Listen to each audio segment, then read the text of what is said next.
Welcome to the Workology Podcast, a podcast for the disruptive workplace leader. Join host Jessica Miller Merrill, founder of Workology.com, as she sits down and gets to the bottom of trends, tools, and case studies for the business leader, HR, and recruiting professional who is tired of the status quo. Now here's Jessica with this episode of Workology. Welcome to the Workology Podcast, sponsored by Workology. The Securities and Exchange Commission, also known as the SEC, recently introduced new disclosure requirements designed to provide stakeholders insights into human capital. The new requirements went into effect on November 9th and require public companies to disclose the number of employees and a description of human capital resources, along with any human capital measures or objectives, from the operating model to talent planning, learning and motivation, employee experience, and the work environment. This is crazy. And frankly, finally, businesses are going to be asked to share that secret sauce of what makes their organization so fantastic, and that is their people. This is all new for so many of us, and HR leaders are struggling to make sense of these new requirements, especially since the SEC has not included a definition of what, and I use air quotes, human capital is, or a list of required measures to disclose. In 2019, the International Organization for Standardization, ISO, published ISO 3414, the Human Resource Management Guidelines for Internal and External Human Capital Reporting. The first international standard that allows organizations to get a clear view of the actual contribution of human capital. Yay! This provides guidelines on core HR areas such as organizational culture, recruitment, turnover, productivity, health and safety, and leadership. This is a lot. And to help us make sense of the human capital ISO standards, today I'm speaking with Zahid Mubarik. He's the chief consultant and CEO of HR Metrics. Zahid is an expert on the human capital metrics that will now be a part of the quarterly SEC reporting. Zahid, welcome to the Workology Podcast. Thank you, Jessica. Can you tell us a little bit about your background? How did you get started in human capital as it relates to human capital metrics? All right. So in the first instance, as far as my career is concerned, I served for more than 20 years in the public sector. But when I moved to the private sector, I wanted to go to something which it is something very tangible. And at that point of time, I decided to go to the HR data metrics and the analytics. And this was the start of my career. And till now, I'm actively pursuing it. And fortunately, during my career span, I have been a member of the Special Expertise Panel in the SHRM USA, which develops the future insights on the HR data analytics. I also worked and be the convener of the Working Group 2 in the ISO Geneva, which develops global HR standards on the HR metrics. And also, I have my own company by the name of HR Metrics, and its basic philosophy is to use the data analytics frameworks, which can connect the people performance with the organization performance in the measurable terms. Awesome. Okay. Mm-hmm. To put this into a little bit more context for HR leaders, what are the driving forces behind the ISO changes, and why is this happening now? This is very interesting. I think this why part is critical. And I would like to go slightly beyond the ISO. We have to look at the things, how these are evolving at the global level. So I think at the larger context, you understand that the biggest threat or the biggest challenge that this world is facing is in terms of sustainability. And there are three pillars of the sustainability, which you call the ESG: environment, social, and the governance. Now, within these three pillars, there's one component which I call the center pillar, which is the social aspect. And you have seen that this has been proved in the current COVID context that unless your people management aspect is not in order, no software, no hardware, and no other tangible aspect can work unless your social aspect is in order. So it is becoming more and more important for the organizations to pay full attention to the people management aspect, and particularly there, how they contribute to the organization performance in the measurable terms. Now, this is in the larger context, as I said. When we look at the business landscape, I want to share with you an interesting insight. If you look at the composition of the 500 Fortune companies, and particularly the top 20, you would find that in particularly the top 10, you would find in the past 20 years, their composition has altogether changed. I mean, there are only two companies, which I would say the Walmart and the ExxonMobil, which have a sustained performance in the 20 years to stay in the top 10.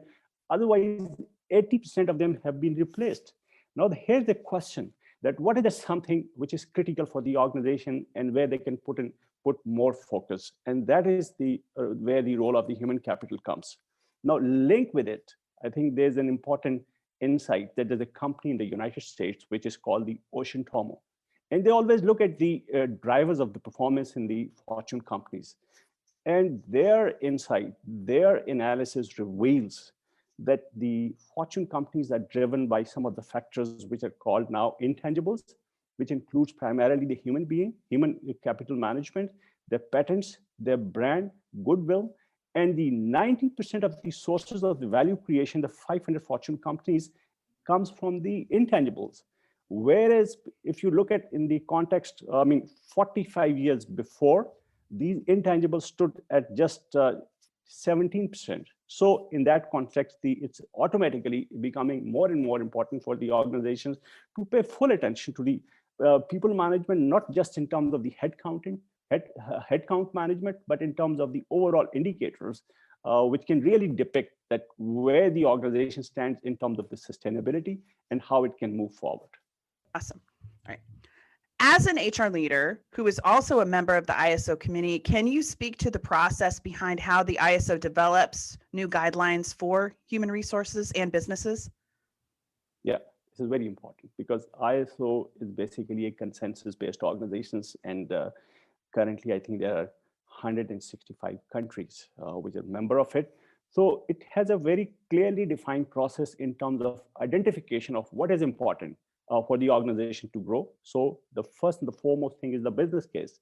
And then once something is identified, then the relevant committee, for example, I'm from HR, so we have the HR standards committee. The committee decides that which standards to pursue. And then there's a process for the proposal submissions. There's a process for developing consensus on the proposal. Afterwards, the basic structure is developed. Again, at every stage, there's an element of due diligence, a lot of deliberations, face-to-face, virtual, and ultimately a formal process of casting a vote where you can clearly see that if something is approved with a clear vast majority, it becomes a standard. And if something is not approved by the vast majority, it's not being implemented or not being approved, because ISO develops standards, and those standards are not just meant for the developed countries, they are meant for the entire world. So they want to make sure that these standards do not create unnecessary hardship for the developing countries as well. So in that context, all the participating members are given full opportunity to give their input from their country economic perspective, so that tomorrow, when they want to use these standards for the advancement of the trade of their country, it should act as a more of an accelerator rather than it provide a sort of a friction or any obstacle to the global trading process. Thank you for this, because I think that it's good to understand that this is a united front and a group of people who have came together and at length have discussed how they want to create a process and a system moving forward. So it's not just something that came out of left field that said, hey, we're doing this now. This has been in the works for a number of years. Absolutely, definitely. This consensus-based process is important because at every stage there's a template. For example, you come across some of the contents of a standards with which you're not comfortable with. You can record your comments according to that template, and the working group is bound to consider all the comments. Of course, they have the you can say the authority to dispose of the comments in the light of the aspiration of the members who are part of the committee. So it's the complete consensus-based process, and I think that's the strength of this whole process, that it enjoys the concurrence of the majority of the members who take part in it. one of the things that's important to note here is that there are US specific requirements. And we've talked a little bit about those, but there's also global conversations happening too. And I wanted to have you talk a little bit about the World Economic Forum and the global implications of these new standards and maybe how they are working together. Right. So definitely there are different school of thoughts. I mean, the global context, you have the World Economic Forum, which have the International Business Council, which has got the 140 CEOs of the most, I would say, the powerful companies. Then few other leading institutions which basically develop the framework for the disclosure, like you have the GRI, Global Reporting Initiative. You have the Integrated Reporting Council in the UK. You have the Financial Accounting Standards Boards. You have the Sustainability Accounting Standards Board. So in that context, everybody is struggling to come up with a framework, and some of these institutions have already developed a framework with the help of which we're trying to quantify, and they're trying to arrive at a consensus. But I think that is where the strength of the ISO 30414 comes, that this standard, it basically integrates all the countries, because whenever a country participates, the country has all the opportunity to include its all institutions within its home country to make sure that the input is streamlined and it takes care of the aspirations of all the stakeholders. So in that context, it's a very useful document. And another beauty of this document, the ISO 30414, though it's not specified in the US legislation, because US legislation just focuses on the materiality aspect, and they give this freedom to the organization that the organization should decide what is important. For example, if the organization decides that your training and development or the cultural management is important, they should measure it. But the ISO 30414 provides a very comprehensive framework in a way that it takes care of the aspiration of all the stakeholders. For example, who all are the stakeholders for the organization? It's not just the CEO or the people. You have in the first instance, the community, which is being served by the organization. You have the customers, you have the shareholders, the board of directors, the CEO, the CFO, the HR management, the employee, the line managers. So everybody has to have a very strong takeaway and the clear outcome in this process. Now, two things which make this document, the HR disclosure, unique, particularly from the standards point of view, is that number one, that it is focused in terms of the measurement, because traditionally you see every department, for example, the risk, audit, all other functions, sales, they are always quantifiable. There are less stories and more quantification. Whereas traditionally, the way that HR has evolved, the people management, it has been more considered more of a sort of a storyteller department. So it has an element of quantification. For example, if you're talking about the diversity, so you can have a clear metrics. What is the gender composition? And if you want to have a further zoomed view within this, you can find what is the gender composition at the board level, the C-suite level, the mid-level, and the entry level. So a quantification. Secondly, the most important within the quantification is that how these numbers relate with the bottom line performance of the organization. So supposedly you want to increase the women participation at the C-suite level or the management level, you can relate that how this representation helps the organization to grow in terms of the revenue, in terms of the profitability. So a clear identification of some of the clear benchmarks, and you can relate all these things in such a way that they take care of the aspiration of all the stakeholders, not just one component. Okay, good. Let's take a reset. This is Jessica Miller Merrill, and you are listening to the Workology podcast sponsored by Workology. We're talking about human capital standards with Zahid Mubarik. Who are the stakeholders in this, and how do you think they can benefit from this new ISO standards process? I think in the organization context, if you go as per the earlier theory, that was purely around the shareholders. That means that the organization, in the previous concept, the organization exists to serve the interest of the people who create it. But as per the latest concept, I think, which is actively promoted by the World Economic Forum, is the stakeholders. And the stakeholder means that everyone has a strong interest in the organization. For example, you have the regulator. They are interested in the well-being and the safety.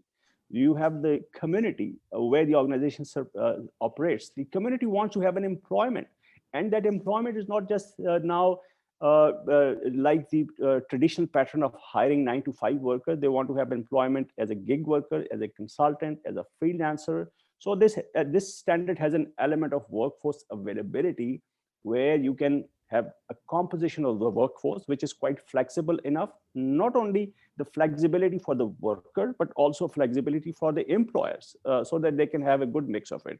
Similarly, you can have an element of one of the stakeholders in the organization, for example, is the shareholder. So the standard offers a key element of ROI, because shareholders are always interested in the bottom line, or the share prices, or you can say the profitability of the organization. So that they take care of their aspirations. Then you have the employees who want to be well maintained in terms of the culture, in terms of their all kind of compensation, all the welfare packages. So that you can see with the help of some of the culture aspects, like the employee engagement and the retention rate of the employees. Then the employees want to have that kind of trust element, so that they're not betrayed, because these days you see a lot of scams in the organizations, a lot of issues, the ethical issues. So this standard provides an element of the leadership trust ratio, with the help of which you can see that as to what extent your leaders are transparent. Whatever they say, do they practice it for themselves as well or not? Then you have one of the stakeholders in your organization is of course your people who manage from the financial point of view. So it has the cost indicators.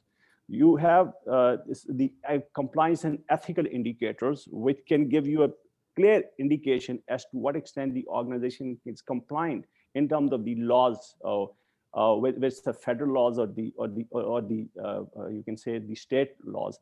Similarly, your line managers want that your people should be skilled. They should be skilled enough that they can replace the other person, whether it's a planned or the unplanned attrition. So you have a clear indicators in terms of how the organization is spending on the training and development, how it's preparing the people for the next roles.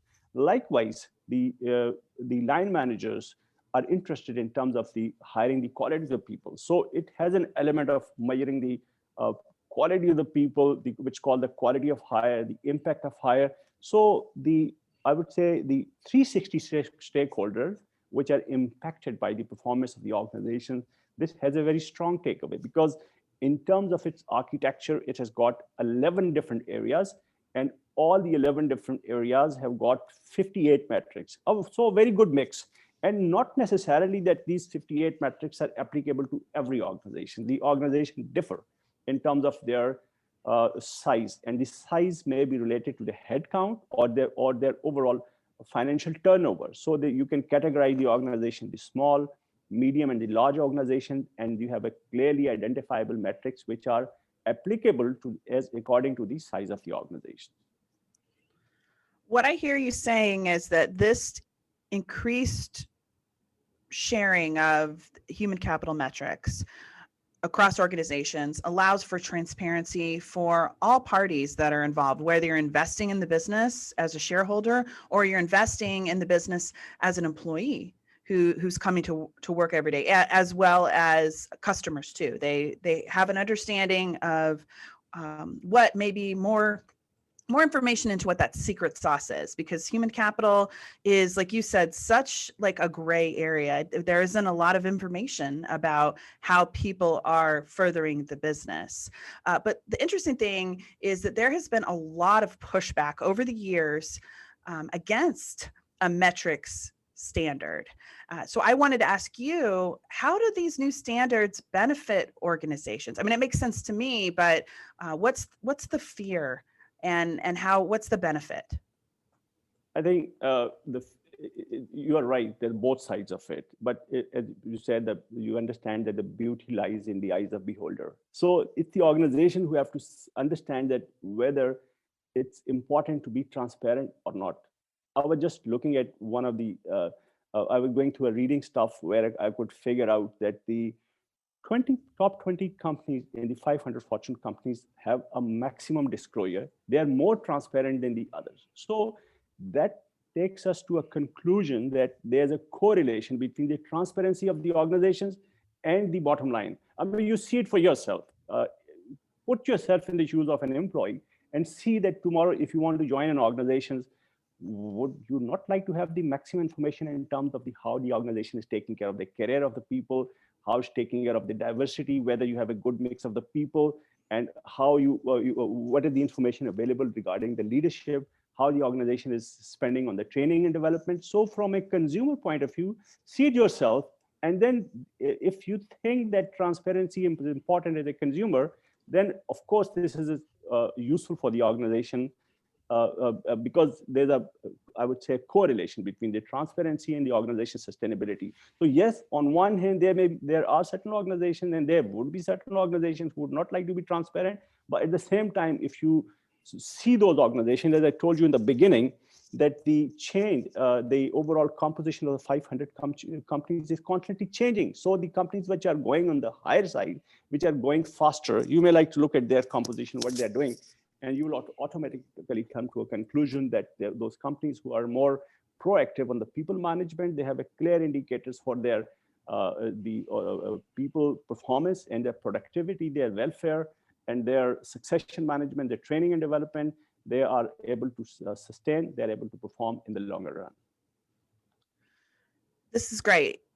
Sometimes we have a lot of fear around transparency, the belief that people are going to figure out what that secret sauce is that makes the business successful. But what you're saying is that when we share more and we're more upfront with people, and we're seeing this from the top 20 companies, those that share more are more profitable in their businesses, possibly because they're being so transparent.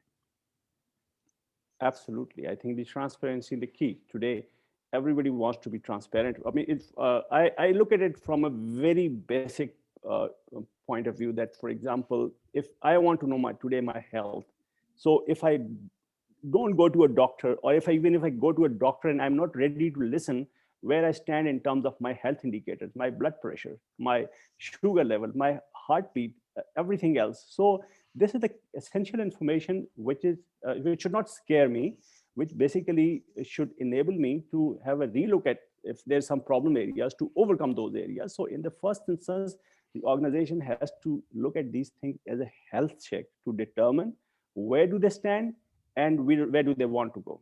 In my career, I can share with you an interesting example. I was working as a consultant with the 2 subsidiaries of a holding companies.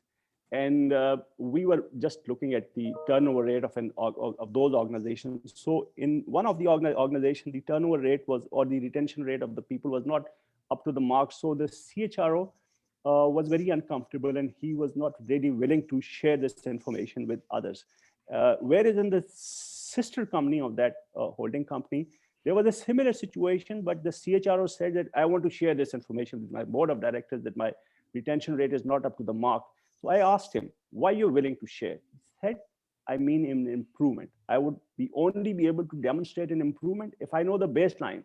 Today, if I hide the baseline, how I can demonstrate my improvement? And so in the longer run, if I could see those companies in a 2-year time frame, the one which clearly established where do they stand in terms of the culture management, in terms of the satisfaction, in terms of the retention of the people, they were really in a better position to improve and take it to the next level as compared to somebody who would just identify some information, and if it's not favorable enough, they just try to put it under the carpet.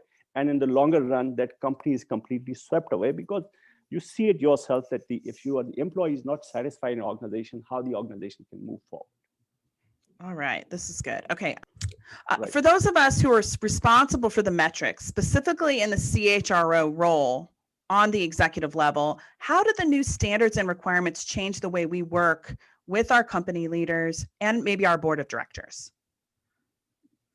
So the CHRO now can take the two stand on it. One is to see it from a compliance point of view. For example, in the context of US, this is not an option. The people have to do it. But if they do it purely from the compliance point of view, that would be filling in the blanks. And I can assure you they would not be able to take advantage of the opportunity that it offers. So this is one view. You can say a reactive view of it. The other one is the proactive. When you see that this is an opportunity where The board is interested because the regulator would be asking the board of directors, and this gives an opportunity for the CHRO to be more in the driving seat to share all the information in such a way where they can relate their performance with and ensure its dependency on the people performance. So that will put them in a better position in terms of being a true strategic partner. So that is where the role of the HR comes, or the CHRO comes, and they can they can build their capacity by providing training to their people on the new standard. They can use the standard for the gap analysis and for the audit in their organization. And the third component, if the organization want to have a better branding, because I'm sure that when the regulator wants, your shareholders, board of directors would like to have a more transparency. And in the times to come, the organizations which stand high in terms of the disclosure, they would definitely attract more investment. Like I can tell you that Bank of America is quite proactive in this regard. They have already, even before the disclosure, they have such a wonderful HR disclosure where everything is quite transparent. The Deutsche Bank, they have also published a report even before the publication of the standards. So some of the organizations are already leading this movement, and they'll be able to take advantage of it. So the HR has the opportunity to build its own capacity, go through a sort of, they can go through an audit, they can also get their organization certified. And I think this is how they can elevate their, not only just standing within the organization, but also they can drive the performance of the organization and be a true strategic partner.